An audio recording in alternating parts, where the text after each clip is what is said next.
Welcome back here to the 3 a.m. Coney. I am Matt here with Lukas from Chicago. We are sitting here, even before recording, talking about how amazing the Bengals are doing. The Joe Burrow experience that we are all just along for the ride for. We were talking about it last year on the Coney. We knew it was going to happen eventually. We thought they were going to win a few more games last year than they did, but now the Bengals are shocking the world, going from the bottom of the power rankings to now in the top 10, top 8, almost top 5 of all of them. I mean, it helps that the Chiefs are doing terrible, but the Bengals are shocking the world, and this is just the beginning. Yeah, but what's amazing about this and what I keep emphasizing, because one of the slogans we've tossed around, Matt, is that we've been following Joe Burrow from the 7-4-0 to the 5-1-3, right? The whole time. Shocking. Wow. Out of nowhere. These descriptors of the Cincinnati Bengals are not proper words to use for anybody that knew this kid from the 7-4-0, right? From Southeast Ohio. I mean, you talk to any high school that the kid played, right? One of my favorite stories that I've ever been told was by Matt Frazee. He did color commentary with me when I did play-by-play down in Athens. And he told me this story. They went up to Steubenville. Steubenville was this big power.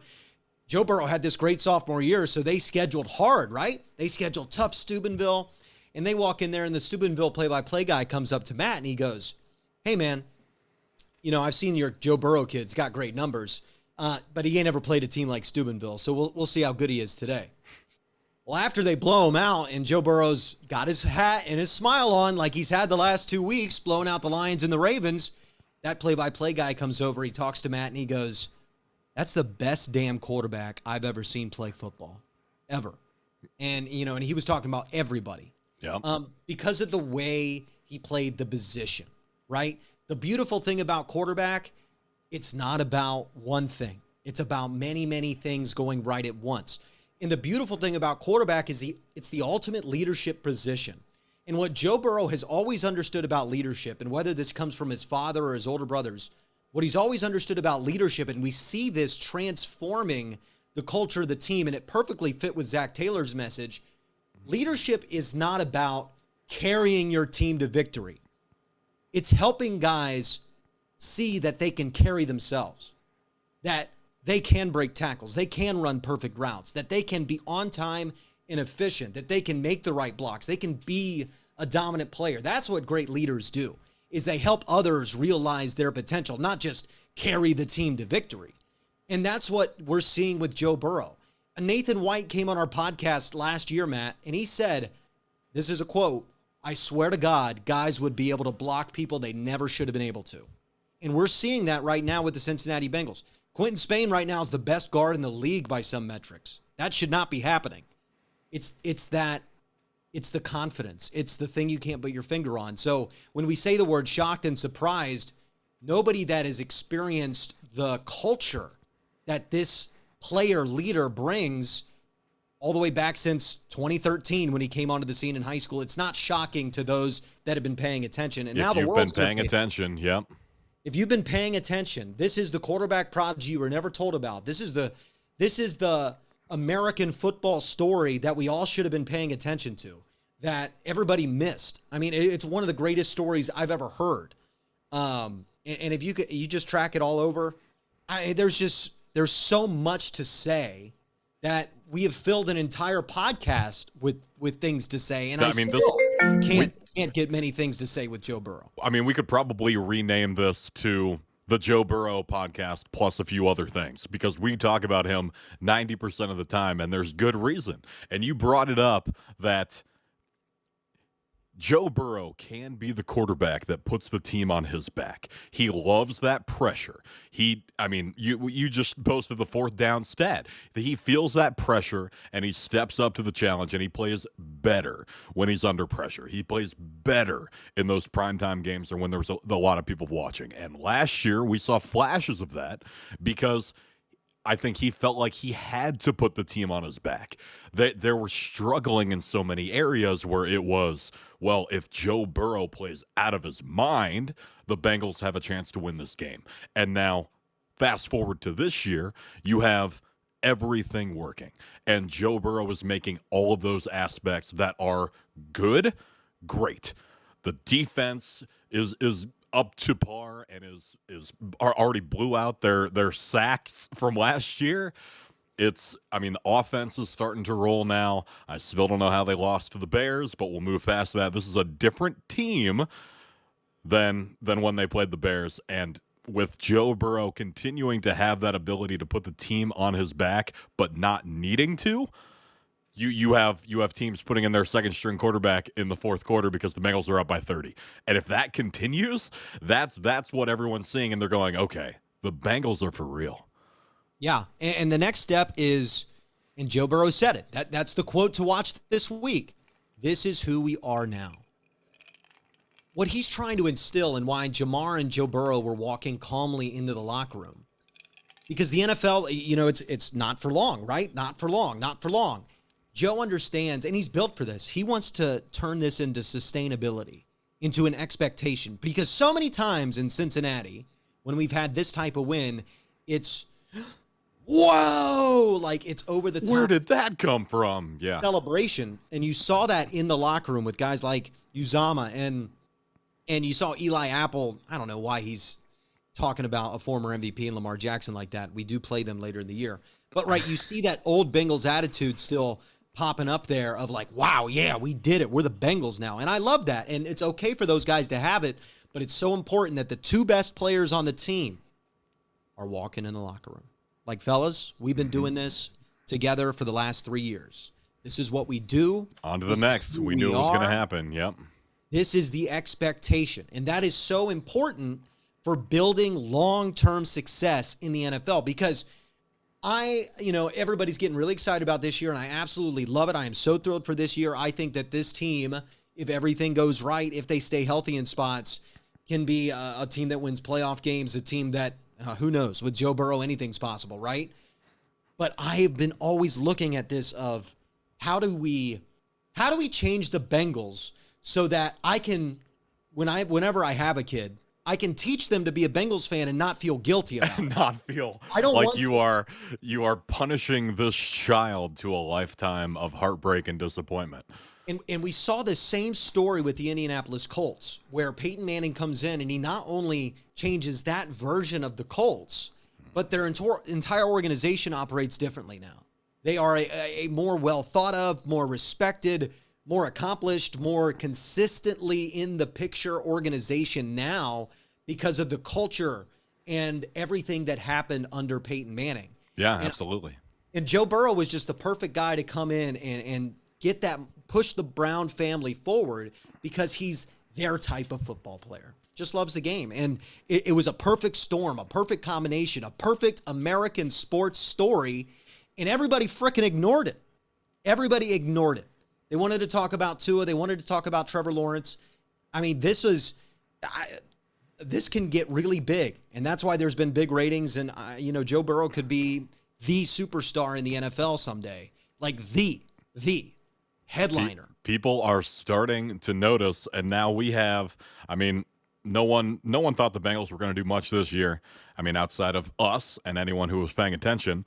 But I just saw this come in from Pro Football Focus. The Bengals are at 40% probability to win the AFC North right now. Ravens at 35%, Browns at 19%, and Steelers down at 6%. So the Bengals are now the favorites to win the AFC North. And if you bet on that before the season started, you could probably retire, because I'm pretty sure they were the lowest odds to win the AFC North in the preseason. Plus 2,000. I believe I got it at plus 2,000. There you go. The Joe Burrow. There's our Coney lock of the year. I don't remember if you mentioned that, but you probably Lukas said bet the house on it if you listened to the podcast. Comeback player of the year was a really lock bet. I said the fun bet, the fun bet I mentioned was MVP. Yeah. And the reason the problem is Tom Brady. Like, I just don't see anybody else but Tom Brady winning the MVP this year. I think Tampa Bay is only going to lose 2 games, maybe, down the rest of the way. And I think the Bengals would have to get 14 wins to overcome the storyline of everybody wanting to give the 44-year-old the MVP award, especially a guy in Tom Brady who probably is missing some MVP awards for what the type of player he is. Yeah.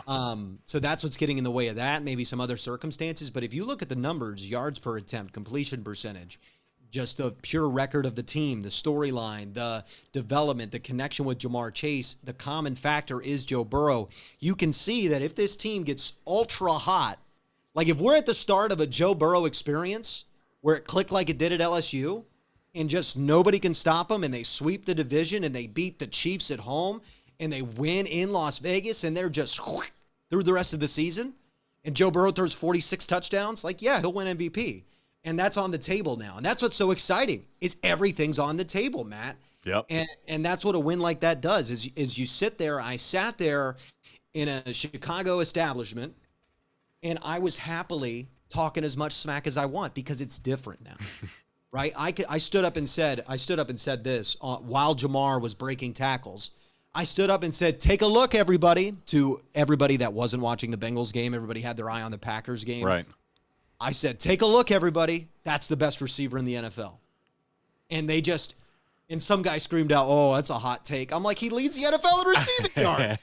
It's not a hot take, man. Like, it's a fairly reasonable hot take. You know, maybe you don't agree with me. Maybe it's Devontae Adams. I get it. But we're in that space. We're in that territory where we can start dreaming the big game. I mean, he is potentially shoo-in for Rookie of the Year. He's about to win another Rookie of the Week 4 times in 6 or 7 weeks, and he's at what? He's at he just had 200 yards receiving and a touchdown, just broke the rookie record for most receiving yards in the first 7 weeks.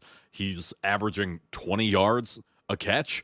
Like, that's ridiculous. Absurd. That is absurd. That means that he is essentially unguardable.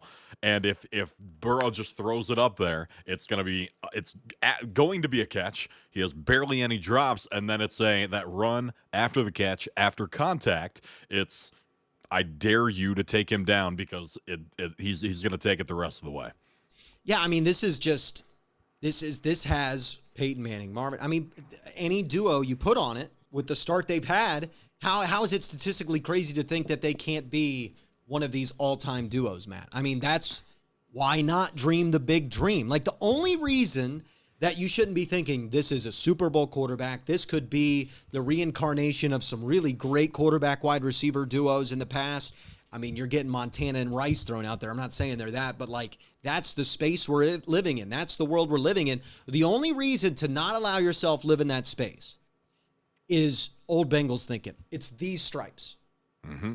That's that type of thinking. Not the new stripes. We're going to come out. Old stripes. If we're going to come out and pretend like, well, I don't know, let's all slow down. It's still the Bengals. They got to go on the road to Vegas, and then the Jets. No, we're done with that. That game was literally the end of it. We should have realized it was probably the end of it when they blew out Pittsburgh on the road too. It's over, guys. You know, the Athletic said it best. In one game, Joe Burrow makes and erases history. And that's what I've been telling everybody. The reason you get this guy is because the Bengals have always had talent, but they've never had a guy that when the pressure ratchets up, he rises with it. The last guy you had like that was probably Ken Anderson. But even then, it's like, yes, Ken Anderson's a Hall of Famer. Yes, great player. But those Bengals teams were trying to figure themselves out in the 70s, and they had 81 MVP candidate. Boomer Esiason said himself that he wasn't as calm as Joe Burrow is right now when he was a young player in the league. He's second year coming off an injury, and this is the Joe Burrow that we're getting. And what's kind of scary is it just seems like he plays a different game when it's like 12 p.m. Like, he's just kind of mathematical about it and surgical about it. But you saw what happened when the lights turned on and they were down 14. And that's the player you're going to get in playoff games. Yep. This is bullshit. Time for me to take over. You've got that within him. You've got the calm leader. You've got the poised, hey, we won. We need to just move on. It's like a football dream for a coach, for an organization, for a fan base that's so desperate for it. Every price we paid as fans is being repaid to us with Joe Burrow. And it needs to be all love and respect. I mean, we need to be the biggest stands of anybody for this kid for the next 15 years. I mean, any slander against him should be a crime in the city of Cincinnati. And we will be, and that's why I have to bring up the barometer. I'm at a 13 out of 10 on the barometer right now. You are? Yeah, I mean, I am. What's funny is that now that it's happened like this, the 41-17, now I am higher than I've ever been, because I never thought it was really possible for Joe Burrow to do what he did in the TVC back in Athens, to where it was just not fair in the SEC with 60 touchdowns and it looked automatic. But then you see 41-17, you go, oh crap. Wait a minute. 400 yards and 3 touchdowns in Baltimore, Matt, has only been done by one other player, Peyton Manning. Back when he was in Denver, like Peyton Manning grown up, full-blown Peyton Manning. That's what this kid Final form, Peyton Manning. So it's like, okay, well, if he can do this in the NFL, what he did in the SEC and then what he did in the TVC and what he did probably in like 3rd grade, whatever, if it's just continuing on, then I don't know. I don't know. It's going to change the way people in Cincinnati and in Southern Ohio, it's going to change the way they feel about themselves. That's what type of transformation this is going to be. I mean, talk to Niners fans about Joe Montana. Talk to Patriots fans about Tom Brady, and how that type of greatness and attitude it probably didn't actually change their lives, but it made them feel like it changed their lives. I mean, I did an interview with that Chicago sports podcast. There was a Chiefs fan on there, and he's just sitting there the whole time. I'm a Chiefs fan. I'm a Chiefs fan. Right? And that's what's coming for us. I'm so excited. It gives people this when the team's doing well and they can't lose. It's like Patriots fans. It's like, my whole life is shit, but we've won 5 Super Bowls in the past decade. It gives them this false sense. And Bengals fans deserve that. And for Joe Burrow to be able to come in and give us that. But you mentioned Montana, so we have to talk about how the national media, what their barometer was at, what it's at right now, especially with Colin Cowherd talking about how Joe Montana. I talked about it on the audio podcast yesterday, but Colin, I don't know. I think he's just going to pretend he never said that one. That's where I'm at with this. We burned him. It really eviscerated him. Just by, and I you know how long I sat there with that tweet, man? I sat there. I'm like, what can I say to dunk on Cowherd right now? And I'm just reading the quote I have typed out, and I go, this dude dunked on himself. I don't need to do word for word. You don't need to say anything else. I'm just gonna quote him. I think this is what the dude fucking said. This is what he said right here. This is, I have no other way to emphasize how, it just spoke for itself. Yeah.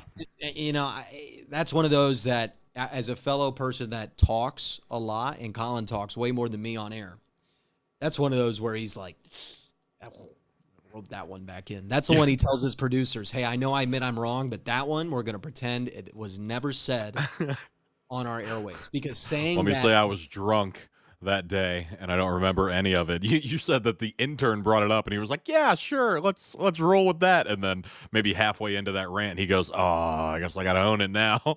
Well, he compared Joe Montana to a landline phone. Like, that's not going to go over well in San Francisco, right? And they've got this big, strong 6'6", which I swear to God, if I hear somebody else say, well, you need a 6'6". There is not a single 6'6" quarterback in the Pro Football Hall of Fame. The tallest is Peyton Manning at 6'5", and that's definitely a fudge number. He's 6'4", right? No, his forehead is at least 8 inches. Well, the forehead probably helps him get to 6'5", actually. But he's not like this massive man that's like Josh Allen, and like this idea that you need to be 6'6" is just completely made up. It's completely made up. In fact, that 6'3", 6'4" range has the most Hall of Famers in it, which Joe Burrow's 6'3.5". So there we go. He's just right there in the range. So I despise that entire premise, that entire take, that entire idea. And what sucks is that if you've listened to Colin for 10 years, he's never been that guy. He's been the intangibles, leadership. Don't wear your hat backwards, right? Make sure you show up to work the right way. Don't wear your hat backwards. A quarterback just needs to be able to distribute and be there, and that's why Tom Brady wins. And then he goes out there and says everything opposite of it, that you need to have a big arm, you need to be flashy to win. And that's just completely opposite of everything that I've agreed with Colin with over the last 10 years. And it just was unbelievably ridiculous. And that's all that probably needs to be said about it. Yeah, we don't have enough time to unwrap that one. All right, anything else about the Bengals? I was going to ask, with how well this team has been playing across all aspects, offense, defense, special teams. I mean, kicker, love being able to throw a not fat kicker out there for 55 yarders and be like automatic right down the middle. But what areas of this Bengals team do you think are not up to par or up to the level that they would need to be to win a playoff game this year and beyond? General depth. So, like, this team can't have a rash of injuries. Like, I think Joe Burrow would put it together, but would they be a Super Bowl team? No. Like, they need to be perfectly healthy the whole year, have the best injury luck in the league for them to win a Super Bowl, in my opinion. But to win a playoff game, they don't need to be perfectly healthy, just decently healthy, right? But this is the NFL. It is a war of attrition. This team is going to have to rely on players they probably shouldn't be relying on down the stretch of the season. That's just going to happen.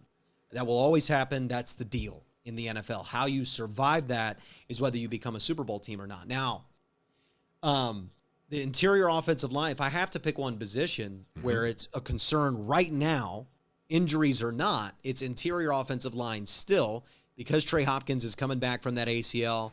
The Lions didn't have great interior rush. They had pretty decent pass rush on the edges, but not a great interior rush. The Ravens were pretty good in that facet, but they weren't perfect against the Ravens. Some low grades there. And the Ravens' pass defense on the back end has been so spotty and questionable, and Jamar Chase was so good in that game, I don't even know if you were relying on the interior defensive line. So if they're going to get beat, it's from that just interior collapse where you can't run the ball all of a sudden. There's penalties that kill drives because those guys have to hold. You get a dominant interior rusher, and we saw that against the Bears, and it just ruins the game. Yeah. That's still the only small, somewhat, I'm worried about that some weeks, like the Jets this week. If it weren't Mike White at quarterback, I'd be seriously on this. I'd be like, hey, calm down. This is the last road game in a 3-game road trip jammed between 2 massive divisional games with a dangerous young quarterback that if your secondary falls asleep can rip you up. But now it's Mike White. So don't let this be a trap game. Yep. Even though the Jets have probably the formula for beating the Bengals, which is really strong interior defensive line play, even if I think the Jets can stall out the Bengals offense in moments, can force 3 and outs, which is still a problem, there's still slow starts at point for the Cincinnati Bengals offense. The problem with that is I don't think the Jets can back it up with points on the other end.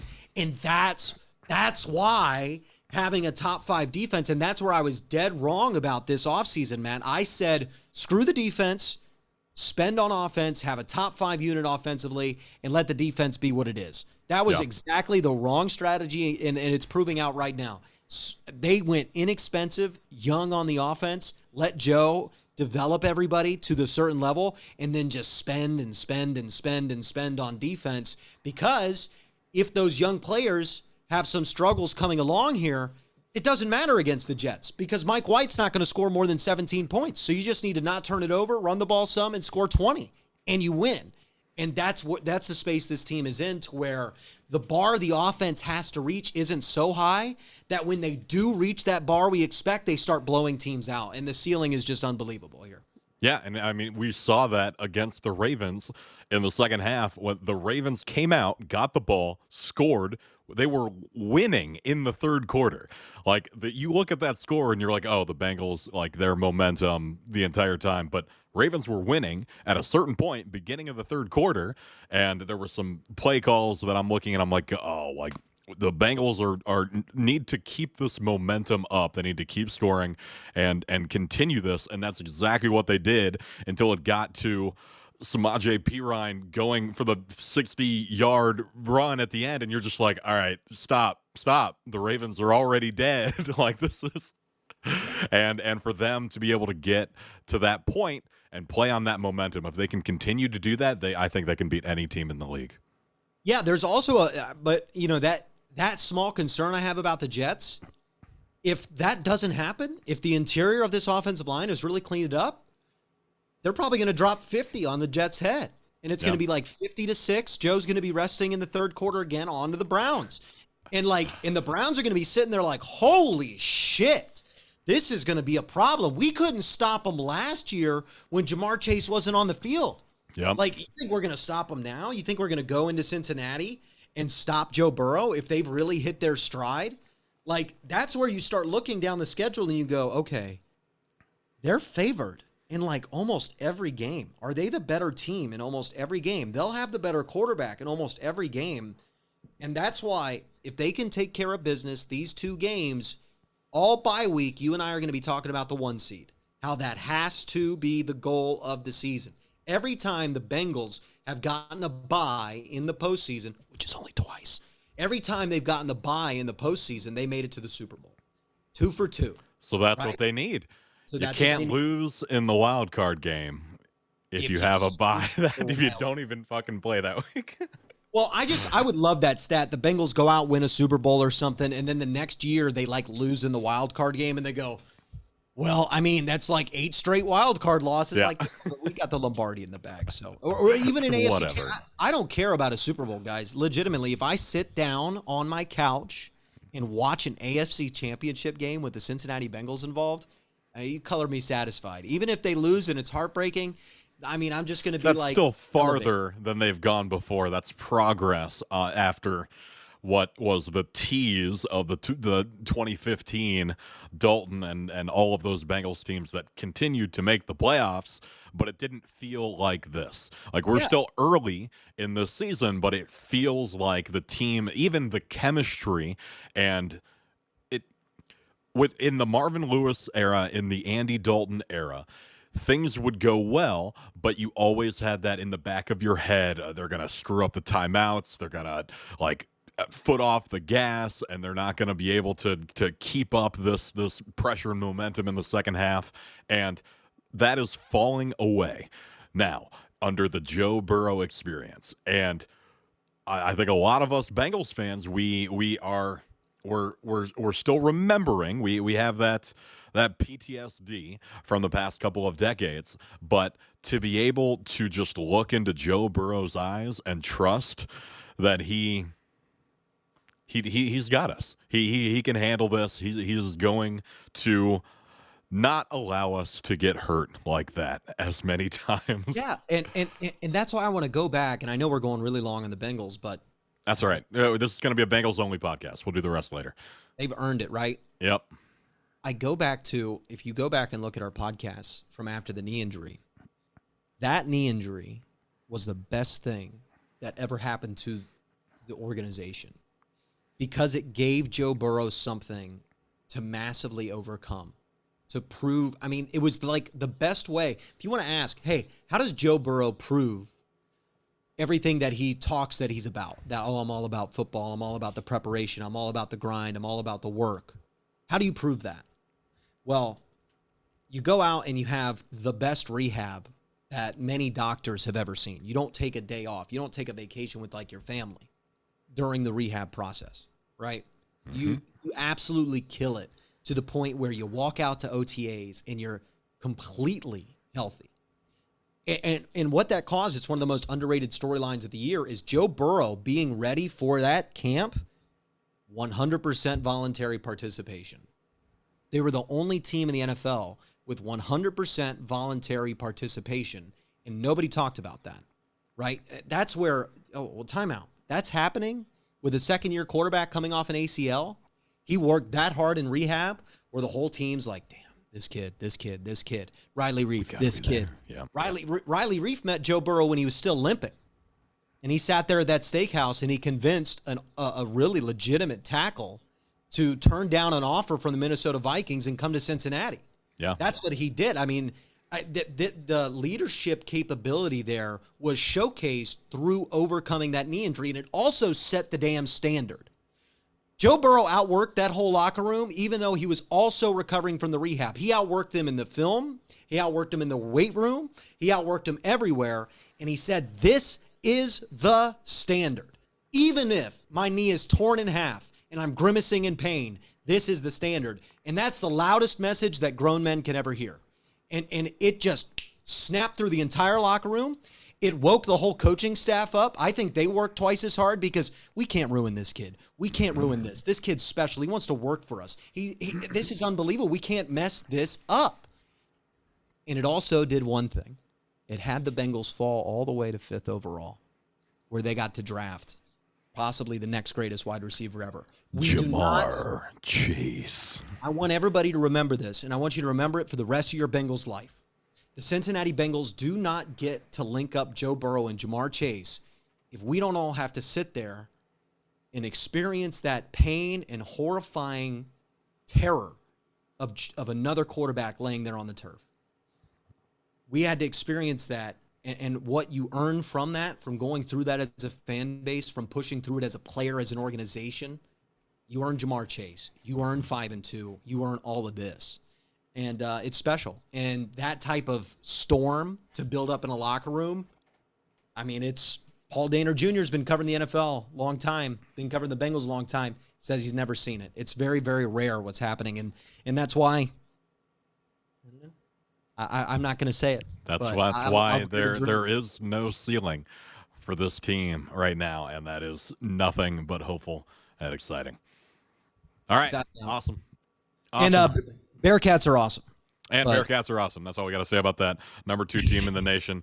And they're going to win it all and never lose another game, and they're never going to play like they did against Navy ever again. That was fun for everyone involved.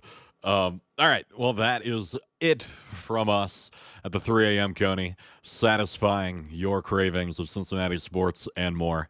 And absolutely the Joe Burrow experience we'll just have to continue to cover as we have. We are not surprised in what he is doing because we done knew. We done told you, man. We done told you.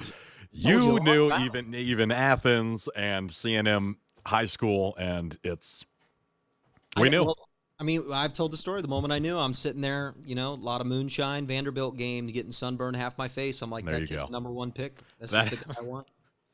That happened at the Bearcats game. I thought it was going to be cold and rainy when I went, and this side of my face just got super burnt, and I had sunglasses on, so I had a nice little, I think it's gone now. But, yeah.